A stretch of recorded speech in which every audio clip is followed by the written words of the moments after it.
नमस्कार। आप देख रहे हैं जीएसए न्यूज। मैं सर्वेश कुमार। आइए नजर डालते हैं आज की बड़ी और खास खबर। शोभित भारत के राष्ट्रीय ध्वज तिरंगे को नमन करते हुए समता, स्वतंत्रता, बंधुत्व, न्याय, विभिन्न धर्म, जाति, संप्रदायों को अपने अंदर समाहित करने वाले भारत के एकमात्र राष्ट्रीय धर्म ग्रंथ भारतीय संविधान को नमन करता हूं।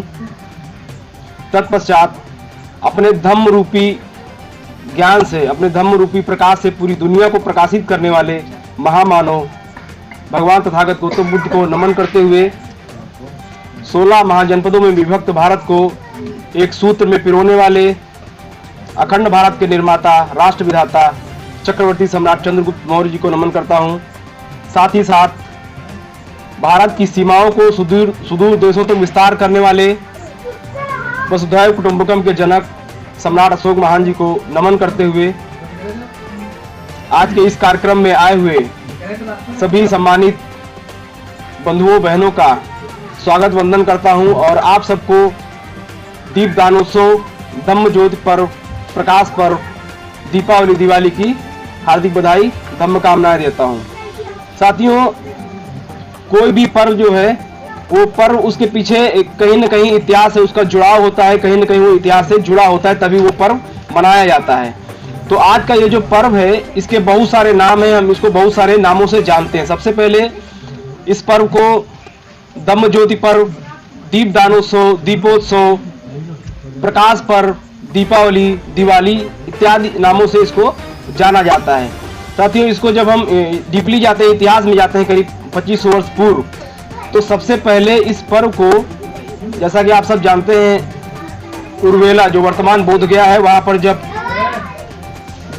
जब गौतम को ज्ञान मिला, बुद्धत्व की प्राप्ति हुई, जब वो बुद्ध कहलाए, और बुद्ध कहलाने के बाद जब वो अपने पिताजी के आग्रह पर पहली बार अपने गृह नगर कपिलवस्तु जब गए, तो कपिलवस्तु वासियों ने, नगर वासियों ने भगवान के स्वागत में पूरी कपिलवस्तु नगरी को पूरा दीपों से सुसज्जित करके सजा दिया। इतना अच्छा सजा दिया, असंख्य दीप जलाए वहां के नगरवासियों ने, और सबसे पहले ये पर्व तब मनाया गया।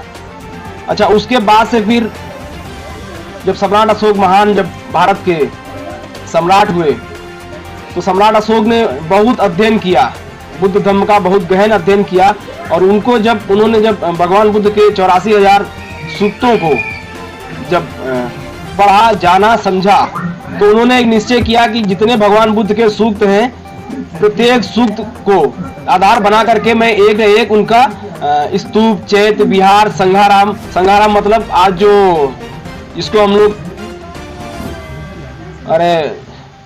संघाराम मतलब जो इस समय का मठ भी कह सकते हैं, छात्रावास भी कह सकते हैं, जहाँ बच्चे रह करके पढ़ाई करते थे, वो संघाराम। तो उन्होंने निर्माण करवाया सम्राट अशोक महान ने, और निर्माण करवाने के बाद जब उसका अनावरण करवाया, अनावरण मतलब जिसको आज की भाषा में लोकार्पण कह सकते हैं, जब अनावरण करवाया तो इसी दिन उन्होंने सभी जगह दीप जला करके और इसकी शुरुआत की। अब एक प्रश्न ये आता है कि जो बौद्धों के जितने भी पर्व हैं, थोड़ा सा शांति आप लोग बना के रखिए भाई, बहुत साउंड आ रहा पीछे से।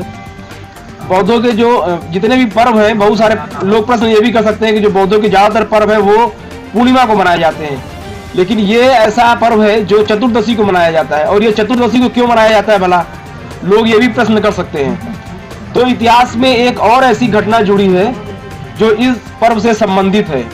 वो घटना ये है कि भगवान बुद्ध के जो शिष्य थे महामोदग्लायन, वो भगवान बुद्ध के परम शिष्य थे, और यूं कह लूं कि भगवान बुद्ध के बाएं हाथ थे वो उस समय। तो कुछ विषमतावादी लोगों ने, चूंकि उस समय भगवान बुद्ध का जो धम्म था वो भारत में बहुत ऊंचाइयों को छू रहा था, इस बात से जो विषमतावादी लोग हैं, जो परजीवी लोग हैं, उन लोगों को यह बात हजम नहीं हो रही थी, क्योंकि उनका जो सिस्टम था वो धीरे धीरे उनकी व्यवस्था को लोग छोड़ करके और भगवान बुद्ध के धम्म में, भगवान बुद्ध की शरण में लोग जा रहे थे। तो ऐसे लोगों ने षड्यंत्र किया, और षड्यंत्र करके क्या किया कि उन लोगों ने महामोदग्लायन की हत्या कर दी। और हत्या करने के बाद, सिर्फ हत्या करते तो बात और थी, हत्या करने के बाद उन लोगों ने इस दिन को उत्सव के रूप में वो लोग मनाने लगे।